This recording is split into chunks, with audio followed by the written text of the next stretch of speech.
Welcome to the State Department, everyone. Happy Thursday, as we're not less than 24 hours before this epic blizzard that's supposed to hit. My kids at least are excited about it. Yeah. Very good. Just a few things to read at the top, and then I'll take your questions. First of all, upcoming travel. Secretary of State Kerry will travel to Canada, to Quebec City, Canada, in fact, on January 29th for the North American Foreign Ministerial Meeting. Secretary Kerry will meet with Foreign Minister Stéphane Dion of Canada and Foreign Minister Claudia Ruiz Massieu of Mexico in a trilateral setting to advance our shared economic, security, and political agenda, regionally as well as globally. And Secretary Kerry will also, of course, while he's there, conduct separate bilateral meetings with his Canadian and Mexican counterparts. It is a day trip, is my understanding. Yep. A long day trip, but a day trip, and probably a cold one as well. Turning to China, the United States is concerned about the growing number of people in China recently, also including European citizens, who appear to have been coerced to confess to alleged crimes on state media, often before the commencement of any trial or the announcement of any charges. Some of these people have not been afforded legal or consular representation, and there are also instances in which foreign nationals appear to have been brought to mainland China against their will and by extra legal means. These actions undermine China's claim to be a rule of law society and run contrary to China's human rights commitments and hinder its attempts to build a more transparent and effective justice system. And on that, I will take it. Take your question. Yeah, can we start with Syria? Sure. Of course. Syria? Okay. Sorry. To start with, yesterday you held out the possibility that the talks might slip by a day or two. The Secretary now has also held out that possibility. When do you think these talks will actually begin? Well, I think, and I at least tried to convey this yesterday, we don't think this is going to be a significant delay if there is one. I think the Secretary said no fundamental delay in the process. And I think that's our expectation, that if this slides a couple of days, certainly that's acceptable. But we want to see the talks continue. We have a diplomat saying that the outside deadline now for holding the talks is January the 29th. Is that correct? Friday at the end of the week. I don't know if there's a new date certain.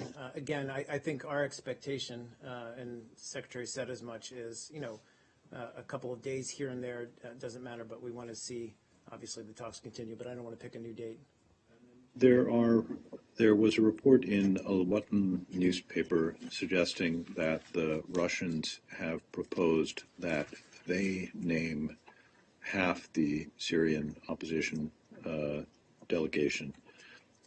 Is that an accurate representation of their position? And regardless of whether it is or not, is it remotely acceptable to the United States that Russia could pick half of the Syrian opposition delegates?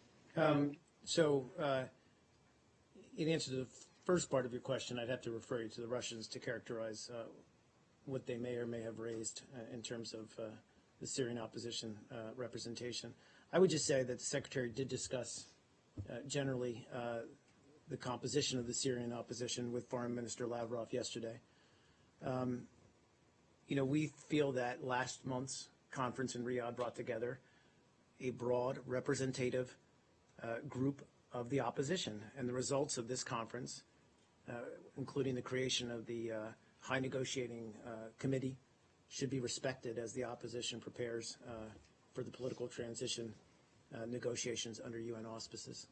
Should the Russians or the United States or any one country get to pick any of the delegates here? Again, I think that what we've had so far is a process by which the Syrian opposition has chosen, by its own accord, a very broad and representative body to go into these negotiations, and we should respect that. Yes, so just a follow up on statements by Staffan de Mistura. He said that the Saudis are basically obstructing his efforts. And I mean, I know de Mistura is a very reserved diplomat, not, does not have propensity for hyperbole. So when he says that, he must be quite frustrated. Do you get that feeling? Are you talking to the Saudis about their effort to obfuscate his efforts? So first of all, I've seen reports of his comments that came out of a closed session of the UN Security Council, so I can't speak to their veracity or even their content. I can say that, we have worked obviously closely with the Saudis. In fact, the Secretary met with Foreign Minister Al Jubeir last week in London and talked a lot about this process and this meeting, these upcoming talks rather, with him, and about the composition of the Syrian opposition, as we continue to obviously talk to other members of the ISSG, this Syrian support group. But we recognize that all these various stakeholders are going to have different criteria, different priorities in terms of how this opposition group is represented.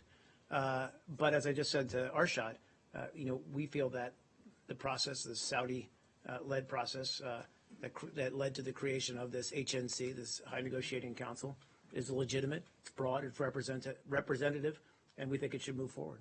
But do you feel, independent of that article in Foreign Policy, I can assure you that there's a great deal of talk that the Saudis are being quite, difficult, to say the least. Are they allowed too much latitude, perhaps, to, how these negotiations must go or should go and so on?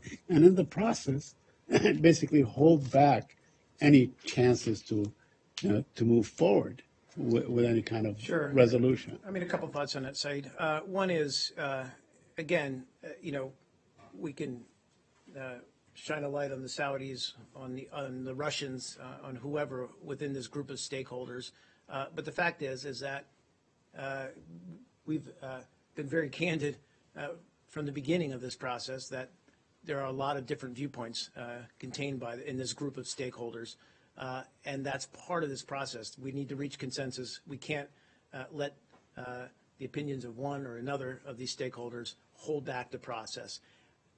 It's not identifying one or the other as an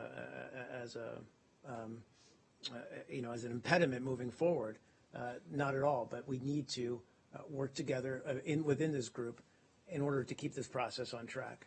The second part of your question, I'm sorry, I forgot. Part of my question, maybe they are giving a great deal of latitude to basically, have a yay or nay, so to speak, on how these things move forward. Well, again, the Saudis have been a strong partner in this process. Secretary is consulting with them regularly moving forward, as he is with Russia, as he is with other members of this group. But, their insistence, that's my last question. No, that's okay. Go ahead. Their insistence on, let's say, on including Jaish al-Islam, for instance, as to be represented in these talks, a group that, except for you guys, everybody else considered to be, a dangerous terrorist organization. Right, but again, the Syrian opposition, the High Negotiating Council, or committee rather, they've chosen the representatives for these talks. It's our belief or our conviction that these talks should move forward with that broadly representative group. Please, Barbara. If the Syrian opposition decides to boycott, as some have said they would that be, in the U.S. view, would that mean that the talks wouldn't go ahead? Because the Russians have been quoted as saying if the Syrian opposition boycotts, there's a second group that they've chosen or that they've agreed on that would come and sit there. Sure. I mean, look, there's been a lot of, as you say, a lot of conjecture in the press, some comments made about preconditions for talks. I don't want to get ahead of these talks. It's all hypothetical right now. What we really want to do is to see the Syrian opposition as well as representatives of the Syrian regime get together in Geneva so that this process can begin. We believe there's an urgency here. I know some of the comments that have been made about delaying the talks or preconditions for the talks based on humanitarian access or access for humanitarian assistance. All of those are clearly priorities. Secretary Kerry has made this point multiple times in his conversations with Foreign Minister Lavrov that humanitarian assistance access must be given for some of these communities within Syria that have been basically cordoned off by the regime. But that said, there is an urgency to this process going forward to put a political process in place, to put a ceasefire in place that will, frankly, give hope to the Syrian people and give momentum to what is a long-term solution to the problem there. And Mr. Kerry seems to have just mentioned that the parties wouldn't meet face-to-face. Can you give us any more details about that? He said proximity talks? Yeah, I think he said at the beginning that they might be. And I frankly don't know whether he said definitively or not. That's really Staffan de Mistura's call, if you will, working, because he's really leading this process, this UN-led process. But that they could be proximity talks, which is somewhat understandable given, the grievances between the two sides. Please. Shuttle between them. I don't know the physical, how this would work or the physical process. Again, I'd refer you to de Mistura. Please. That's what I was going to ask for some clarification on proximity. Like, would there be representatives of the representatives? Traditionally, proximity talks would be, yes, when there would be a neutral third party, if you will, who went between the two groups. But again, I don't want to lay that out because I don't know, frankly. We're done? Great. Subject? Sure. I would like to go to the very popular email subject just for a little bit here. Evergreen. Right. I was hoping that you could give us an update on the status of the interagency FOIA review. If you have a number of how many instances of classification have been flagged by the intelligence community thus far, how's that process of kind of reconciling those differences going, just kind of in general terms, and then I have some more specific questions. Sure. Well, in terms of specific numbers, I mean, I think you know the global numbers that we've talked about in terms of documents released overall. I think we've talked about a large amount of material, obviously, some 55,000 pages that have been released or will be released ultimately. And we're focused on that process. We continue to work closely with our interagency partners and on this process of clearing this massive amount of documents and through the FOIA process. And that work continues. I mean, we've made enormous strides over the past several months, but there's obviously still a good number of documents, although we're in the final tranche, I think, of them. But we're committed to meeting those commitments. These instances of, I guess, potentially classified information are found, though, and flagged and kind of gone through further review in the process. Is the State Department getting to where those have mostly been resolved, and will they be settled in time for everything to be released by the 29th? Well, I don't want to definitively say today because, as you know, given the enormous amount of work to be done in clearing these emails for release, for public release through the FOIA process, we have had to push deadlines out a little bit. So I can't say definitively today that we'll meet the next deadline for the release of the next tranche of emails. But I can assure you that the team working on this is working non-stop, full stop, 24/7, if you will, on trying to get through these documents.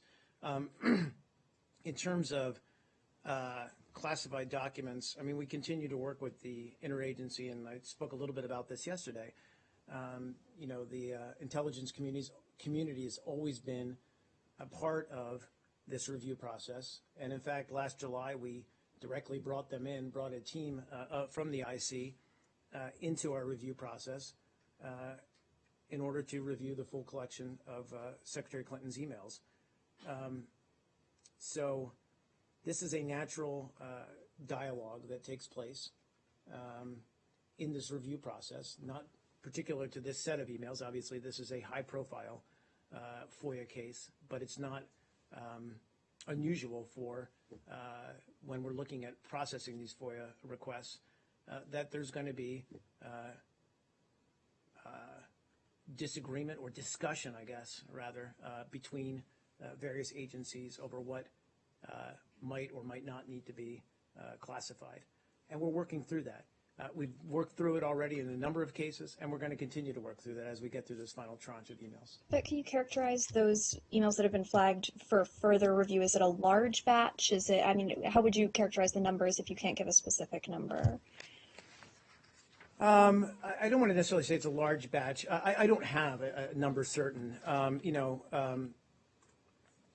I can say is that we take, obviously, this review process very seriously, rather, and as well as our obligation, our responsibility, as needed, to classify any material that is deemed eligible for classification. And we've done this already, upgraded a number of emails in that regard. But I just don't have a number or a specific number, an accurate number I can give you today on what might still be out there.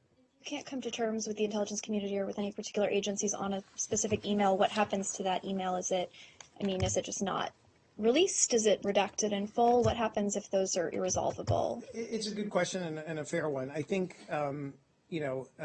our expectation is that we'll resolve all these discussions.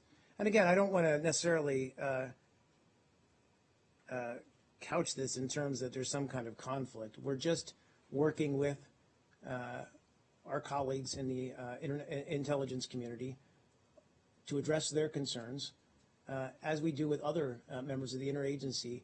As we review these emails, there's also other emails that touch on other equities within the interagency. That's just part of the review process.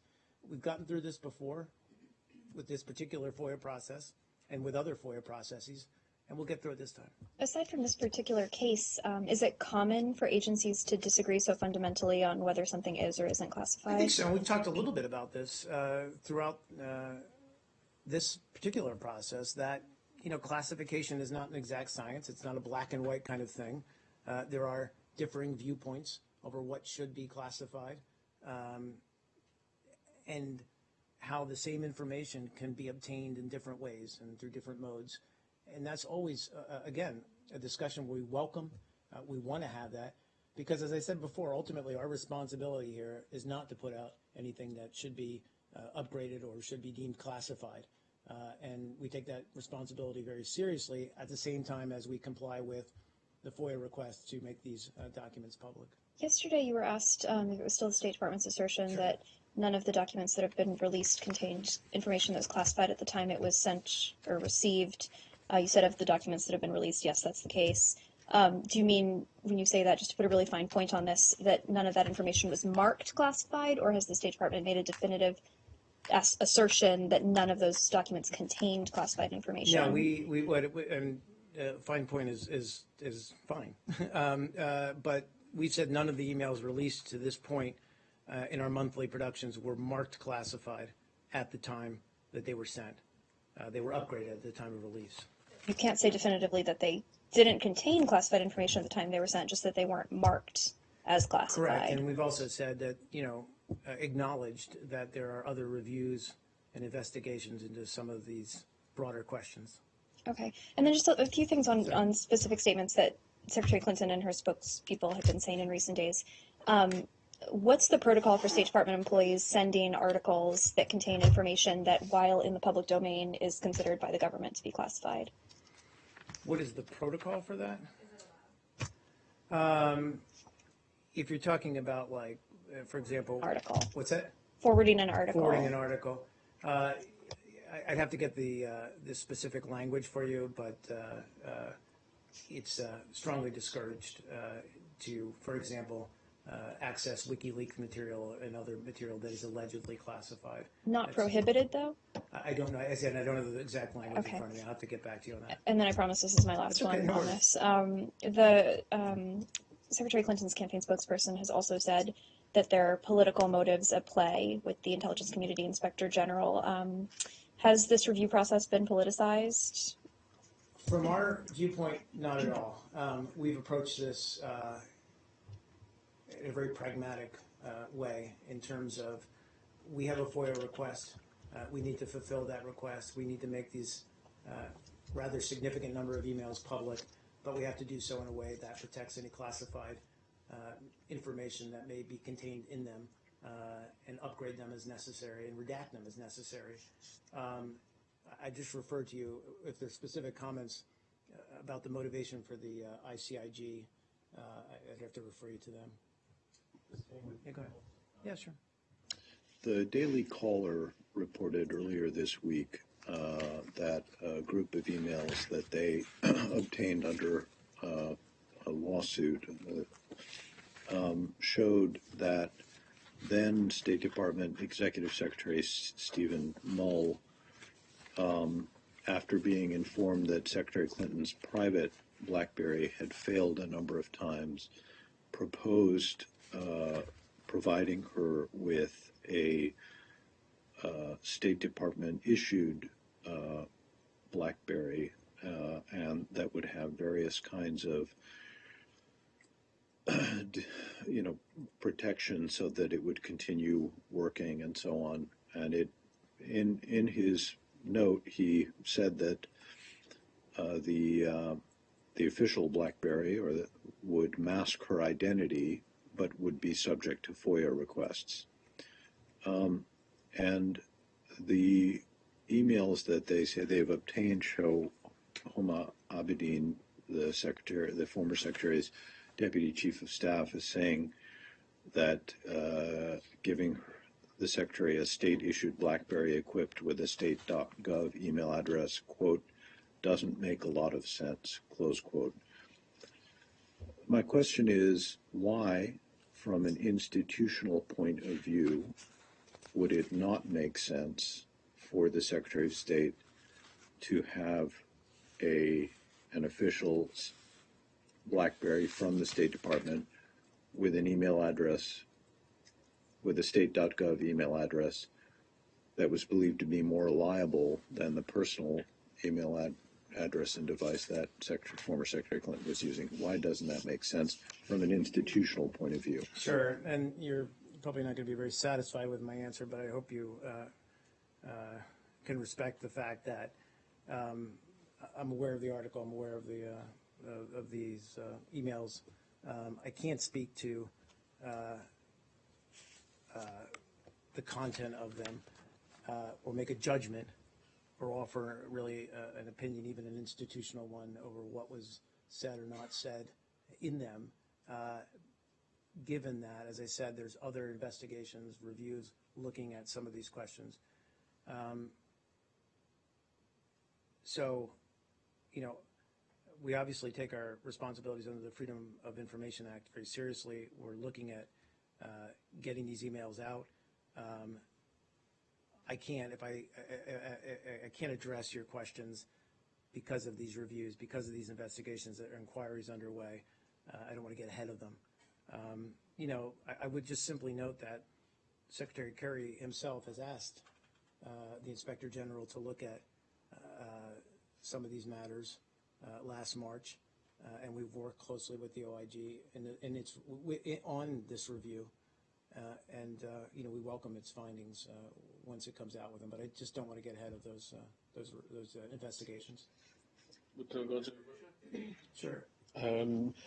Today, the British public inquiry concluded that the 2006 murder of Mr. Litvinenko was probably approved by President Vladimir Putin and has been described since by Prime Minister David Cameron as a state-sponsored action.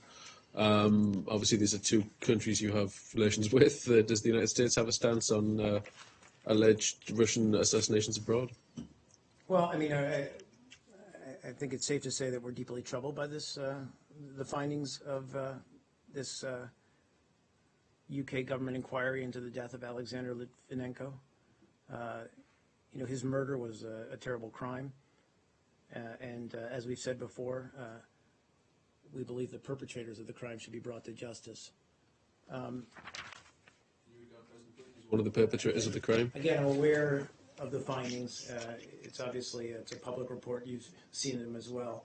Of course, we're evaluating. These are pretty serious charges, obviously. I think it's up to the British legal system to continue to investigate and prosecute this criminal case. And I'm not going to comment beyond that. Can I Please, just, Barbara. Yeah. to return to follow up on the visa waiver, it's official now. The Yeah. the visa waiver program being implemented. Can you give any more information about why it was already being implemented before it was officially announced, and how long that was going on? Because there's some suggestion that it's been going on for a while. Well, it was only signed. Sorry, the new Visa Waiver Program Improvement and Terrorist Travel Prevention Act of 2015 was only signed on December 18th, 2015. And I think I spoke a little bit yesterday about this phased approach. But let's just widen the lens here. So, we all know what the Visa Waiver Program is. It's established in 1986, enables nationals of 38 participating countries to travel to the United States for tourism, for business, stays of 90 days or less without obtaining a visa. And, this program from the outset was had the objective of maintaining high standards of security while facilitating legitimate travel to the U.S. Over the past few years, and obviously in the wake of the terrorist attacks in Paris, the administration has taken a series of steps to enhance the significant security measures of the Visa Waiver Program. So under this act, travelers in the following categories are no longer eligible to travel or be admitted to the United States under the Visa Waiver Program, and that's nationals of Visa Waiver Program countries who have traveled to or been present in Iran, Iraq, Sudan, or Syria on or after March 1st, 2011, and there's exceptions to that, as well as nationals of Visa Waiver Program countries who are also nationals of Iran, Iraq, Sudan, or Syria. And it's important, I think, to note that these new travel restrictions don't bar travel to the United States. They just would require a traveler covered by these restrictions to obtain a U.S. visa.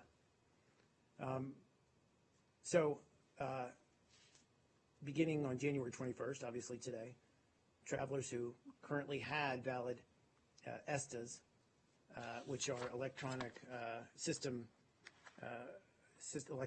for travel authorization, acronym is ESTA, who have previously indicated holding dual nationality with one of the four countries will have their current Visa Waiver Program travel authorizations revoked. And that process, like I said, is going on now.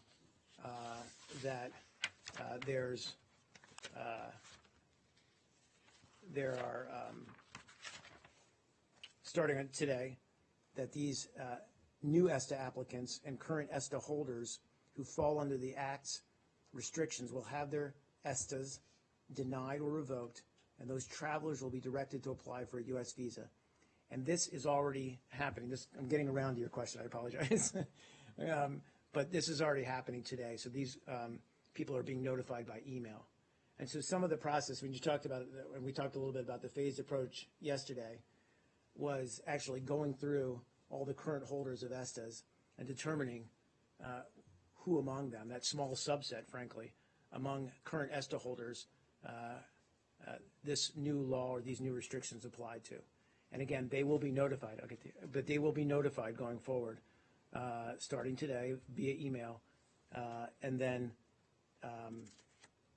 and part of that notification will include instructions on how to go about applying for a non-immigrant visa. Please go ahead. Yeah, go ahead. Yeah, sure. So, I was really struck by something you said about this yesterday. You said that, this, and you sort of said it today, that this affects a, quote, subset of people. And you also said that the applying for a U.S. visa is, quote, not that arduous a process. So I guess, referring to the dual nationality provision in particular of these new visa waiver restrictions, a lot of the people who are going to be affected, in the thousands, maybe hundreds of thousands actually, probably more, are... Sorry, what did you say, hundreds of thousands? Yeah, there's at least 200,000... I don't think that's correct. There's at least 200,000 Germans alone of Iranian descent who could be affected by these rules. Well, I Okay. don't think it's an accurate number. Sorry. No, that's from the German ambassador. I mean, we're talking about people in the Iranian, Iraqi, Syrian, and Sudanese diaspora who are going to be affected by these provisions. So whatever the number is, I mean, Okay, go one ahead. of the question I'm going to ask is, I have several questions, like how is this not racial and ethnic profiling when it comes to, we're talking European citizens, citizens of Japan, South Korea, some other countries who have some sort of ancestry or whatever, and some of them have never been to Iran, Iraq, Syria, or Sudan. So how is this not ethnic or racial profiling when it comes to letting these people in the U.S.? Well, again, this is, look, I mean, first of all, to answer your first part of your question, I stand by the comments I made yesterday. This is an inconvenience, but the vast majority of current ESTA holders are not going to be affected by this change and can continue to travel to the United States under the visa waiver program. But requiring travelers to have a valid visa is not saying they can't travel to the United States. They simply have to go apply for a visa at their embassy or consulate. And I just, we issued over 10 million non-immigrant visas to qualified travelers last year. Sorry, The just let me citizens just differently than yeah, another sure. because of their ethnic background. Again, well, there's a number of, and I went through them, and I'm happy to go through them again. There's a number of qualifications that they apply to. It is nationals of visa waiver programs who travel to or been present in Iran, Iraq, Sudan, or Syria on or after March 1st, 2011. And there are exceptions to that. But that's clearly not labeling somebody for their I'm racial or talking ethnic about background. the Let me dual finish. nationality provision. There are also nationals of visa waiver program countries or nationals of Iran, Iraq, Sudan, and Syria. And look, the reasons that these new restrictions have been enacted is in the national security interest of the United States. We're all aware, given recent attacks in Europe, terrorist attacks in Europe, that there is a concern about foreign fighters coming back from Syria, European citizens returning from Syria or Iraq or elsewhere, and then trying to apply for visa or come to the United States via visa-free travel or visa waiver program travel. It's a recognition that that threat exists, and it's an attempt to add another layer of security. Nobody's talking about denying anyone entry for legitimate travel to the United States. Well, let's talk about that. Okay, like say somebody in this group that's now been, branded with potential T for terrorists or whatever is going to get extra scrutiny. And this, we could be talking about like a German kid who grew up in Germany, has an Iranian father, but who himself has never been to Iran. Okay, or the non-Iranian wife of an Iranian man who Iran considers as an Iranian national because Iran's definition of citizenship and nationality is so broad. So let's say this person is going to be given additional scrutiny for getting a visa from the U.S. Will they be given a reason if they are rejected? And what that reason is? Like, will they be told, we think you're a terrorist or whatever? I mean, they will be given a reason why, and I talked about that. They're going to be sent, all of the people who are affected by this change will be notified via email. No. I'm talking about in the future. In the future, if somebody applies, Well, because they have to apply for a visa. No, absolutely. Well, look, what we're... I mean, No. will they be told, we think you are, we're rejecting you because we No, think you're but a wait, terrorist? or listen, whatever? let me answer. So for those travelers who are affected by this provision, who don't have imminent travel planned to the United States, they don't need to rush to the embassy. They don't need to do anything other than if they plan to travel to the United States in the near future or even in the long-term future, they need to do what any prudent traveler does, which is go to the embassy. We recommend 3 months before and apply for a non-immigrant travel visa. That's done around the world for many, many, many millions of people every year. As I said, the big picture here is that there's no prohibition on travel to the United States on any of these individuals. It's another layer of security. Okay, but what you said is not an arduous process actually can be a very arduous process. I mean, getting a visa to the United States is not a simple process. It can be expensive. It can take time. If you're a businessman, who happens to have Syrian roots and needs to get to the U.S. very quickly to get business done, suddenly, I mean, did you say 3 months in advance or whatever? I mean, there's a lot of reasons. But my question again is, Well, if they apply for a visa because they're told they have to, okay, and then they're rejected, will they be told exactly and on what grounds they are rejected? And will they be given a chance to appeal that rejection? Yes. So quickly. So first of all, in your first question about visas being arduous, et cetera. Look, visas have some advantages over ESTA travel authorization. They're valid for up to 10 years. That's not true with ESTAs or visa-free travel, visa waiver program travel, which is a general 2 years, I think, under ESTA. And also the option to stay in the United States is up to 6 months at a time, as opposed to, I think there's a 90-day window under the visa waiver program. So, I mean, there are advantages if you're that businessman to have a 10-year visa to travel back and forth to the United States. As to whether they'll be notified as to why they were disqualified, again, they will be notified because they fit into one of those categories that I already, and I don't know why you're looking at me. Because I'm asking if your visa they're going gets to be rejected. notified that they don't qualify for visa-free travel. But if you don't qualify for visa travel and then you apply for a visa and you get rejected. But they can. There are, and we've talked about this, and this has been out there. There are waivers that apply and exemptions, and they can put in, and these will be decided on a case-by-case basis. Okay, but if you're told, look, you have to apply for a visa, and then you go on and you apply for a visa, and you get rejected, are you going to be told why you're rejected? That's the question. You're always told when you're exactly why you're rejected. I mean, I don't remember the exact legal framework or how the language looks, but yeah. And then can you appeal that? I have a few more. Yes, of course. Okay, so you can appeal that, and you could. Yeah, I'm not sure what the window is. Again, you're talking about a regular B1, B2 visa application. Yes, I mean there's gradations of this, but you can be either told you have to come back with more information, or you can simply be refused. And I think there's a time window before you can reapply. Why is this rule not being applied to people who are also Saudi Arabian, dual nationality, or have visited Saudi Arabia, or Pakistani, or other countries who have frankly produced a lot more terrorists than like Sudan? Specifically relates to concerns about ISIL and foreign fighters returning from those battlefields, and also state sponsors of terror. But there are lots of Saudis in Somalia, not ACAP in Yemen. Again, and there's ISIS in Libya now. I mean, it just seems an arbitrary list. Laying out and what is the U.S. government going to do forward in this legislation that Congress enacted? And what is the U.S. government going to do if and when Europe, makes this reciprocal and like Iranian Americans, Syrian Americans, Iraqi Americans, Sudanese Americans, people who are Americans, American citizens, will now have to face visa restrictions whenever they want to go anywhere in Europe? What is the U.S. government going to do? Are you going to stand up for people, American citizens who are facing these restrictions, or not? Look, I'm not going to speak to what Europe writ large may or may not do, or they said individual they're governments do this. may or may not do.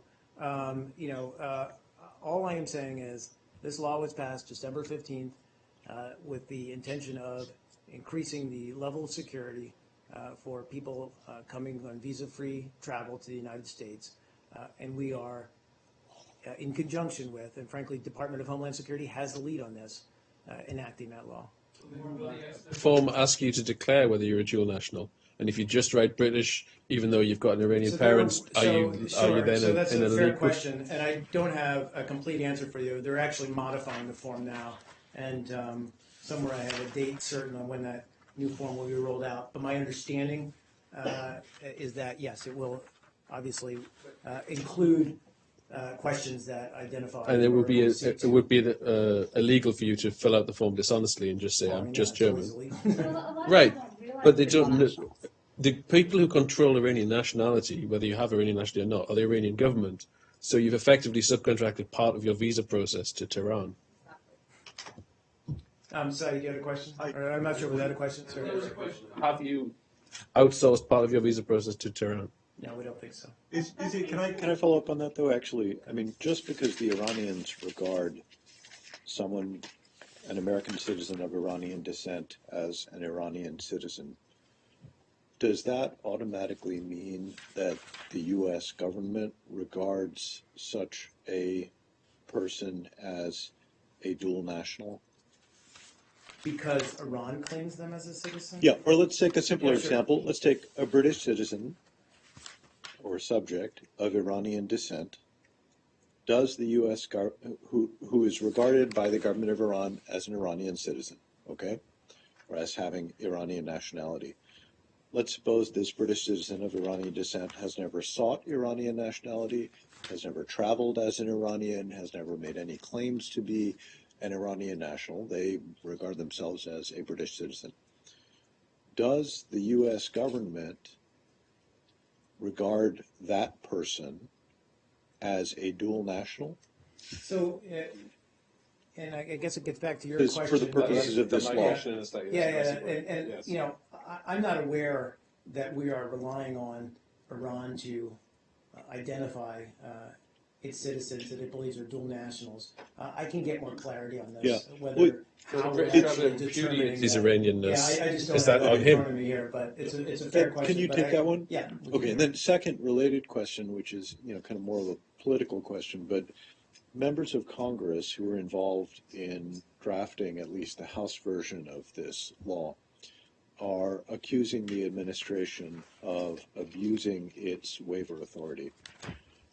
The waiver authority that is granted to the Secretary of Homeland Security, I think, gives you a national security waiver. There's another term that I'm blanking on right now.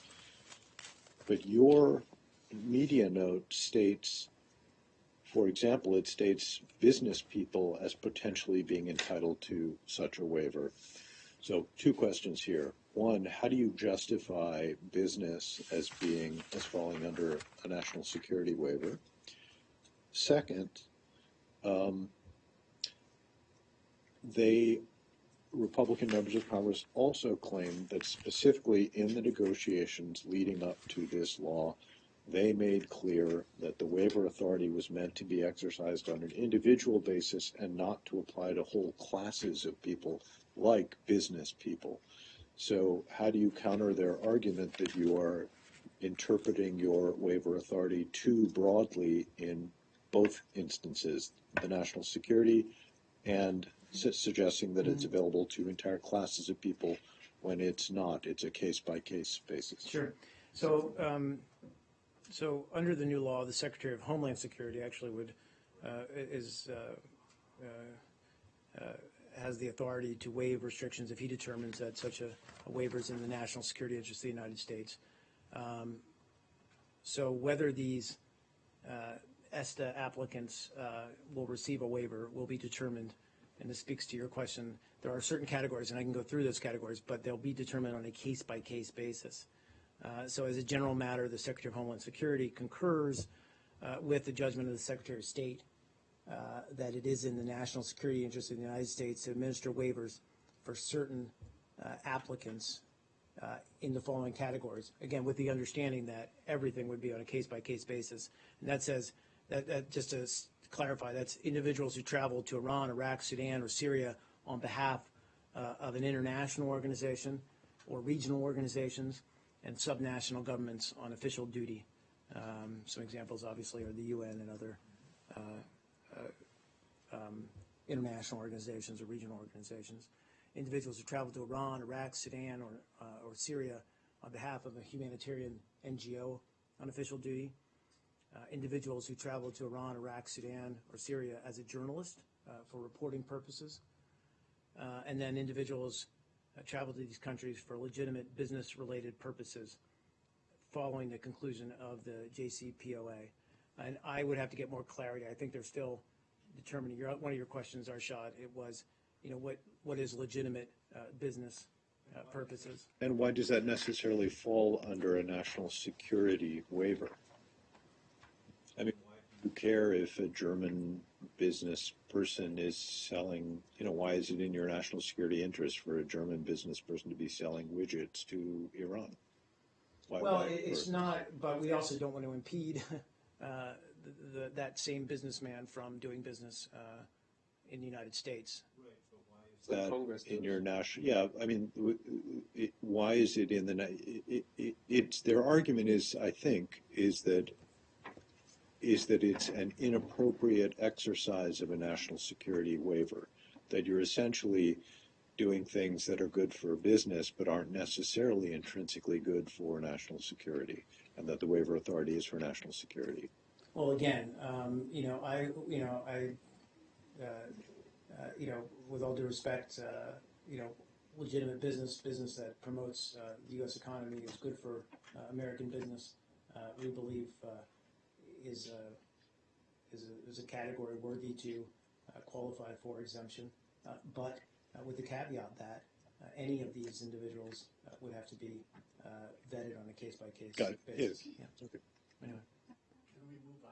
Can we move on? Why was Sudan not given a business exception? I mean, I can understand Syria not being given one, but why was Sudan not given a business exception?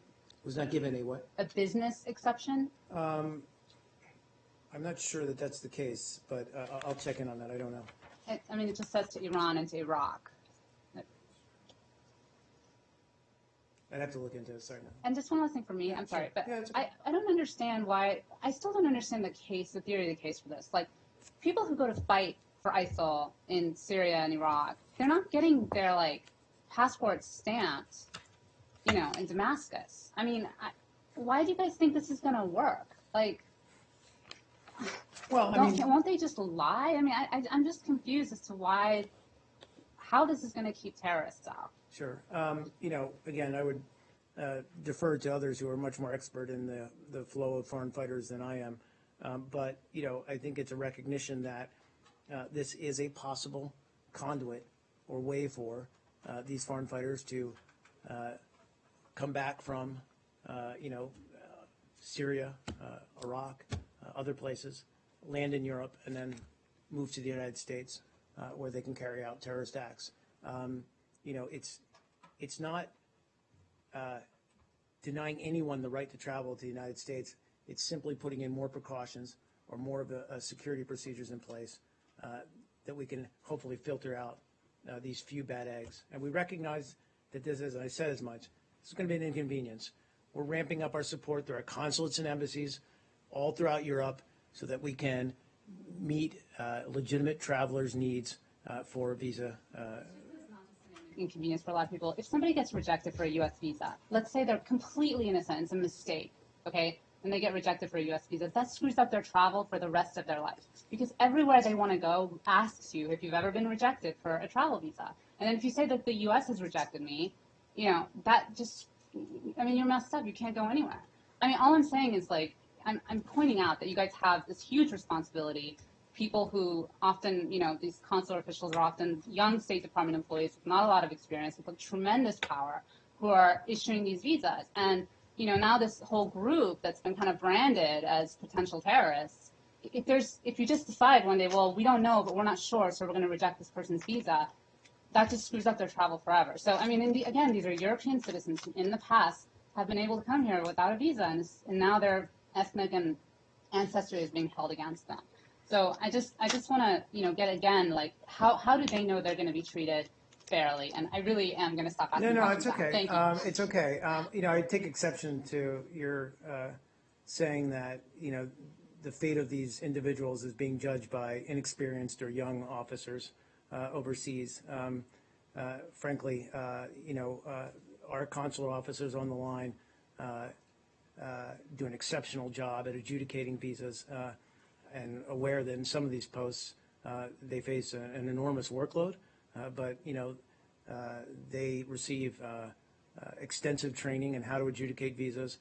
They become experts on consular law, and they are very good and very professional in how they carry out their duties overseas. More broadly to your question, nobody's trying to make these people who are ineligible for visa waiver program travel or visa-free travel to the United States some kind of scapegoat. To the contrary, this is something that's being done in the interest of increasing security of Americans, and we're going to make every effort to accommodate these individuals who are affected by this change through other means and to meet their needs to travel to the United States if they choose to. Saeed, please. More Please. quick questions. Sorry, Ryan, just one last thing. Of course, as you said, you're implementing legislation passed by Congress, but is there any attempt from the administration to try and soften the dual nationality part of this visa waiver, or change it, or work again? Because it is a kind of different thing than somebody who's actually come directly from the area or been traveling to the area. Well, I think defining that, and I'll try to get I took the question from Arshad, is how that's being defined. I think we'll get back to you on the criteria for that. But I'm not aware of any move underway to redefine that or soften that, as you said. Please. Can we go to the Palestinian-Israeli issue very quickly? Yeah, please. Okay, today Mahmoud Abbas, the president of the Palestinian Authority, met with Israeli reporters and told them that he's been trying for the past few months to reach out to the office of Prime Minister Netanyahu to arrange for a meeting. I have two questions on this. Yeah. First of all, are you aware of that? Are you facilitating that? Or did he come out to you and say, please arrange a meeting between us? Because he's saying that he's been No, rejected. it's okay. I haven't seen the remarks. I apologize. I just haven't seen them. Right. We said all along, and we obviously maintain contacts with both sides, but we said all along we want to see both sides take affirmative steps, de-escalate tensions, de-escalate the violence, and put them on a track towards eventually some sort of two-state solution. I'm not aware specifically of these requests. I just don't have that in front of me. Facilitate such a meeting if they came out, if the Palestinians came out to you and say, we want to meet with I think Prime we Minister would be Netanyahu? receptive to any attempt by Mahmoud Abbas to meet in good faith with the Israeli government. I can't say that we'd facilitate it or whatever, but I think we would be receptive. Very, very quick follow-up on it seems that the fallout from Ambassador Shapiro's comments are still happening and turning. According to Reuters, he's been subject to a lot of insults and so on. In fact, everybody is. A fellow by the name of Aviv Bushinsky, a former advisor to Netanyahu, according to Reuters, basically called him, quote, to put it bluntly, it was a statement typical of a little Jew boy, unquote. And then he called him a very derogatory name in Yiddish and so on. And I'm wondering whether you categorize this under incitement and whether you feel for the safety of Ambassador Shapiro or anything like this.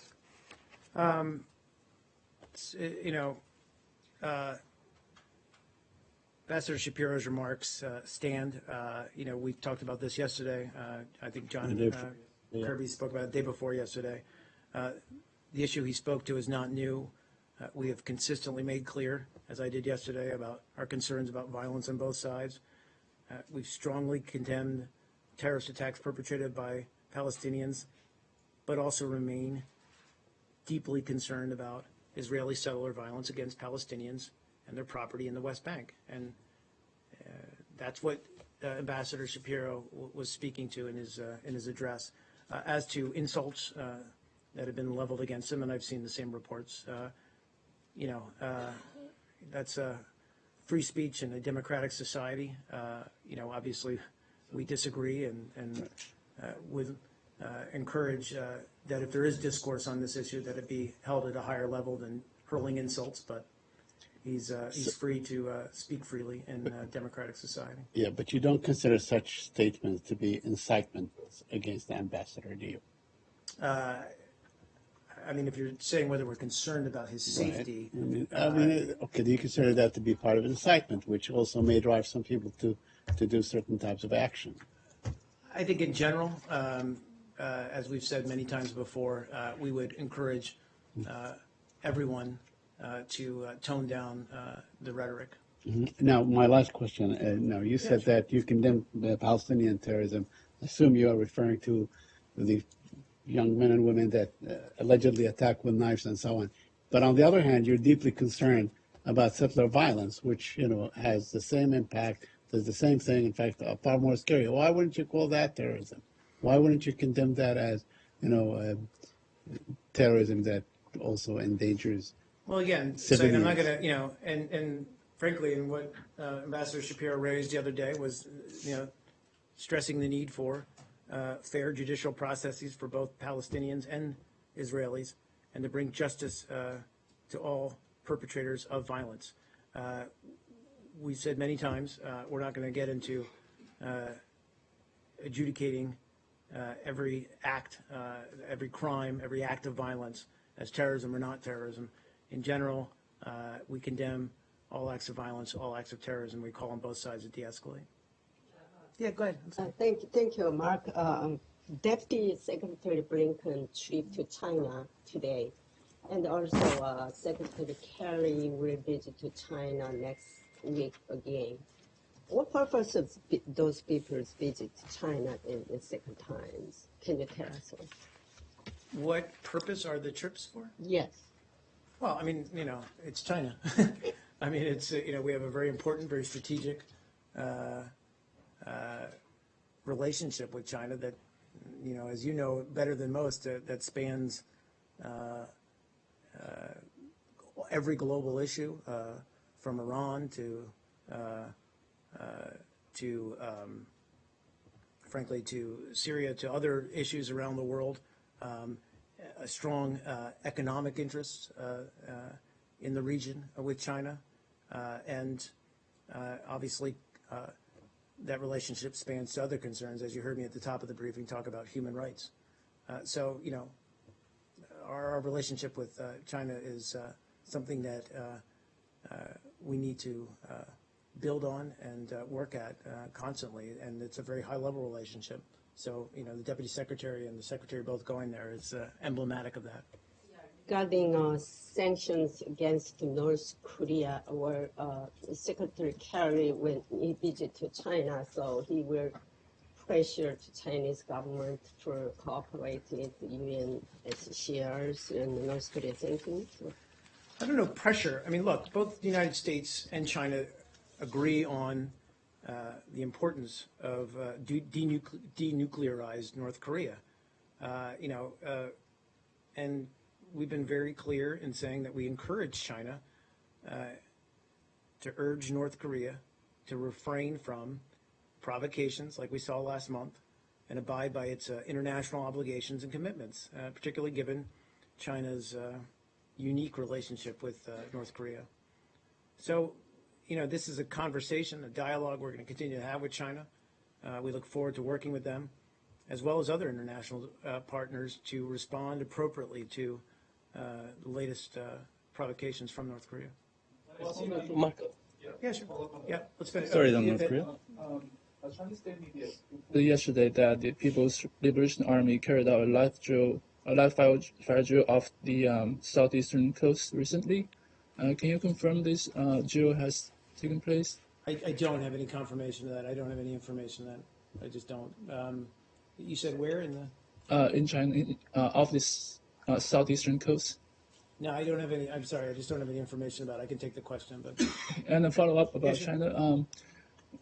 Former Deputy Secretary of State William Burns met with Taiwanese President-elect Ms. Tsai Ing-wen this week. Do you have any information to share about the message he's conveyed? I don't. I mean, obviously, he's a former Deputy Secretary, so he's a private citizen. So I refer you to him to comment on his trip there. Please. A follow-up on the China-North Korea issue. Sure. Do you have any more details specifically about Deputy Secretary Blinken's discussions with China on the North Korea issue? I mean, I've seen the readout, but... I don't have a full readout. He gave an interview while he was there, I think, to the New York Times, where he spoke a little bit about what I just said, which was that, we're looking to China to, if you will, to leverage or to use its relationship with North Korea to urge them to change the path that they're on. Does it seem like, the Chinese are receptive to what Secretary Kerry called it's no longer business as usual? Sure. I would just say that, China obviously recognizes that that these kinds of ongoing provocations by North Korea are troubling, to say the least, and understand the importance of a denuclearized North Korea. And, we're continuing to have discussions about how we can best get to that end game. Please, and then I'll get to you. Yeah, Mark, I was wondering if you have any update on the 3 Americans missing in Baghdad. And there are some conflicting reports that some says, giving reference to U.S. officials, some Shia-backed militias are responsible for the kidnapping.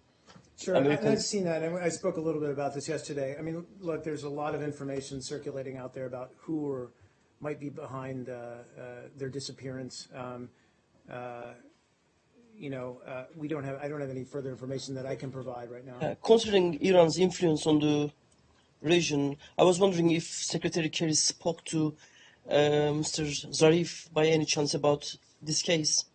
He did, and I would refer you to, I think, the transcript. He mentioned that he did speak to him, and he did raise his concerns about these individuals with Foreign Minister Zarif, if I'm not mistaken. I think he did a roundtable earlier today. I don't know if the transcript's come out yet. Transcript is not out yet. Just clarification on that.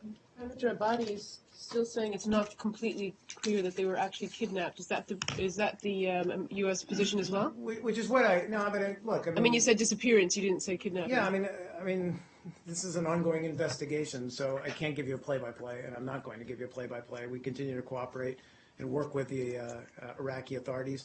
There are a number of possibilities as to what happens to these individuals. We're obviously pursuing all of them diligently, but I don't have anything, and I can't, frankly, share any information about what may have happened to them. But you can Well, he acknowledged one of these that one of the possibilities is that they were kidnapped by an Iraqi or Iranian affiliated. And he said he raised it with him. An Iranian-affiliated militia. Militia. Yeah. And one other thing, you just used the word, he acknowledged the possibility that they were kidnapped. You're not saying that they were kidnapped, No. just that is a No, possibility exactly. that he acknowledged. Exactly. Can you get that transcript out as soon as, Sure thing. Yeah. you know? There's been no demands Sorry, made. No demands There's were been made. no, I don't think there's been any acknowledgement, public acknowledgement of who's behind this. Can I just ask a quick question on Gitmo? If you had any updates on the current status of the special category residents, and then as a follow to that, Sorry, with what? the special category residents there, and if their status will be changed given the new relations between us and Cuba. Do you have any readout on that or I update? don't. I'll have to take that question. I promise I'll get back to you. Okay, on that. thank you. Yep. Thank you. No worries. Yeah, sure. Haiti elections on Sunday. Obviously, there's been concerns raised by the Organization Yeah. of American States and also by lawmakers in the Haitian Senate. But President Martelly today said they're going to go ahead on Sunday. How is America's position on this? I think it's our belief too that the electoral process should conclude in order to inaugurate a Haitian president elected by the Haitian people and according to Haitian law. We support all efforts to dialogue among Haitian actors to enhance the credibility and transparency of the electoral process in Haiti. Thank you, guys.